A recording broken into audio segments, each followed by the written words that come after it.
I'm meteorologist Chris Holcomb from the 11 Alive Storm Trackers with this latest update that we have on Tropical Storm Gordon that is getting closer to the Gulf Coast. This is all based on the 2 p.m. advisory that we have in from the National Hurricane Center. You can see the maximum sustained winds still at 65 miles an hour, moving northwest at 15 miles an hour, so it's still moving at a pretty good pace. We expect it to potentially become a hurricane before landfall during the evening hours, and the center of this line looks like it would be coming in around Mississippi.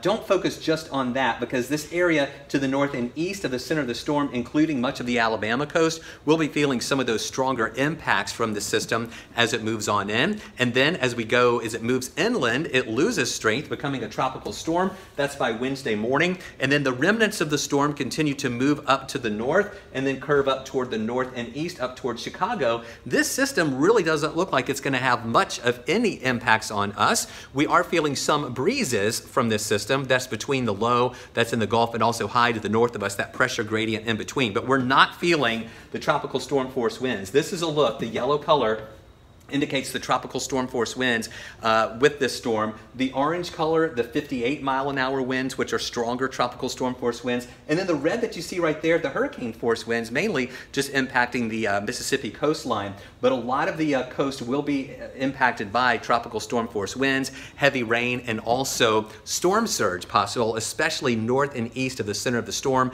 And then as it moves inland, it will start to lose some of its strength and no longer be a tropical storm. Here's an update on what's going on out in the far eastern Atlantic with Florence. This is a hurricane. You can see the storm right here, and that is going to continue moving up toward the north and the east. The latest that we have from this system is that the maximum sustained winds have gone up to 85 miles an hour, moving west-northwest at 10. It may go back down to a tropical storm, then a hurricane again. But folks, let me tell you, this takes us through Sunday, still well out to sea, and this is really far away from the Atlantic coastline, so we don't think it would have any impacts on us either.